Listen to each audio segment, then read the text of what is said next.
ప్రకాశం బ్యారేజీకి భారీగా వరద నీరు చేరుకుంటుంది. ప్రస్తుతం 45 గేట్లని 2 అడుగుల మేర ఎత్తి దాదాపు 1,00,000 క్యూసెక్ల వాటర్ని దిగువకి విడుదల చేస్తున్నటువంటి దృశ్యాలు మీరు చూస్తున్నారు.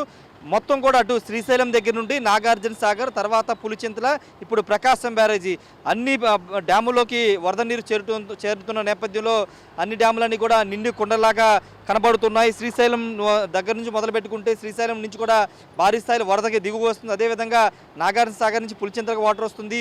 అయితే ప్రకాశం బ్యారేజీకి వస్తున్న వాటర్ ఎగువ వాటర్ కంటే ఇక్కడ ప్రకాశం బ్యారేజ్ ఎగునున్నటువంటి అటు జగ్గయ్యపేట, నందిగామ ప్రాంతాల్లో ఉన్నటువంటి వరద నీరు చిన్న చిన్న వాగులు వంకలు పొంగి పొరుతున్న నేపథ్యంలో ఆ వాటర్ అంతా కూడా ప్రస్తుతం ప్రకాశం బ్యారేజ్ చేరుకుంటుంది. ఎగువ నుంచి కూడా భారీగానే వరద వస్తున్న సిచ్యువేషన్ అయితే ఉంది. ఈ నేపథ్యంలో దాదాపు 1,00,000 క్యూసెక్ల వాటరు ప్రస్తుతం ప్రకాశం బ్యారేజీ చేరుకుంటున్న నేపథ్యంలో దాదాపు 45 గేట్లను 2 అడుగుల మేర పైకి ఎత్తి వాటర్ అంతా కూడా దిగువకు విడుదల చేస్తున్నారు.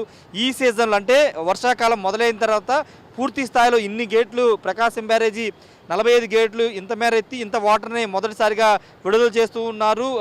ఇంతకుముందు గత నెలలో కూడా వరద వచ్చినప్పటికీ ఈ స్థాయిలో వరద అయితే రాలేదు. ఒక 40,000 క్యూసెక్లు మాత్రమే వాటర్ వచ్చింది. కానీ ఈసారి 1,00,000 క్యూసెక్ల వరకు వాటర్ వస్తున్న నేపథ్యంలో వాటర్ అంతా కూడా దిగువకు విడుదల చేస్తున్నారు. మరోవైపు కుడి ఎడమ అంటే అటు తూర్పు అదేవిధంగా పశ్చిమ కెనాల్స్కి సంబంధించిన వాటర్ కూడా విడుదల చేస్తూ ఉన్నారు.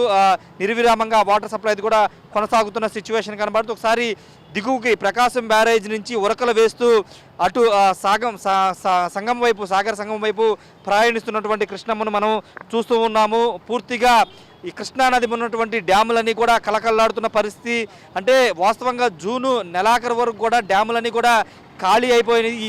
ఈ సీజన్లో వ్యవసాయం పరిస్థితి ఏంటని చాలా ఆందోళన చెందారు. కానీ అనూహ్యంగా శ్రీశైలం డ్యామ్ పైన ఆల్మట్టి నుంచి కానీ అటంతా కూడా పూర్తి స్థాయిలో భారీ వరద వచ్చిన నేపథ్యంలో అటు శ్రీశైలం డ్యాము నిండుకున్నంత తలపిస్తుంది. ఇప్పుడు నాగార్జున సాగర్ కూడా దాదాపుగా పూర్తి స్థాయిలో నీటి నిల్వ సామర్థ్యానికి చేరుకున్న నేపథ్యంలో ఆ వాటర్ అంతా కూడా ఇప్పుడు పులిచింతలకు వదులుతున్నారు. పులిచింత నుంచి కూడా కొంత వాటర్ని దిగువకు విడుదల చేస్తున్నారు.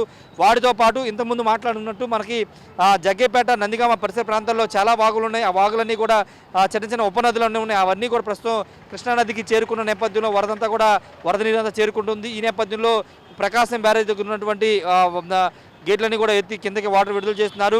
అయితే అధికారులు అయితే కింద దిగువన ప్రకాశం బ్యారేజ్ దిగువన ఉన్నటువంటి లంక గ్రామాల ప్రజల్ని ఇప్పటికే అలర్ట్ చేశారు. ఎందుకంటే చాలా లంక గ్రామాల్లో ప్రజలు నివాసం ఉంటారు కాబట్టి వాళ్ళందరినీ కూడా అప్రమత్తం చేస్తున్నారు. ఒకవేళ ఫ్లడ్ పెరిగితే కనుక ఎక్కువ స్థాయిలో వాటర్ విడుదల చేయాల్సి ఉంటుంది కాబట్టి దానికి అనుగుణంగా లంక గ్రామాల ప్రజల్ని, దిగువ ప్రాంత ప్రజల్ని అలర్ట్ చేశారు. వాటితో పాటు ఎక్కువగా పశువుల పోషణ కోసం కృష్ణానదిలోకి వస్తూ ఉంటారు. పశుగ్రాసానికి చాలామంది పశువులను తీసుకొస్తుంటారు. వాళ్ళకు కూడా ఇప్పటికే అలర్ట్స్ అయితే జారీ చేశారు. వరద విడుదల చేస్తున్నామని చెప్పారు. ఈ నేపథ్యంలో ఎవరు కూడా కృష్ణానది పరివాహక ప్రాంతాలకు రావద్దని చెప్తూ ఉన్నారు. ఏదైనప్పటికీ ప్రస్తుతం ప్రకాశం బ్యారేజీకి అయితే భారీ వరద నీరు చేరుకుంటుంది. ఇప్పటికే 1,00,000 క్యూసెక్ల వాటర్ని విడుదల చేస్తున్నారు. ఇంకా సాయంత్రానికి వరద నీరు పెరిగితే కనుక ఇంకా గేట్లని పైకి ఎత్తి ఇంకా మిగతా వాటర్ని కూడా కిందకి విడుదల చేసే అవకాశం కనబడుతుంది. Camera person సిద్ధుతో Rayesh, RTV, Vijayawada నుండి. మరిన్ని వీడియోస్ కోసం ఛానల్ ని సబ్స్క్రైబ్ చేయండి. లేటెస్ట్ అప్డేట్స్ కోసం వాట్సాప్ ఛానల్ ని ఫాలో చేయండి. అండ్ లింక్ డిస్క్రిప్షన్ లో ఉంది.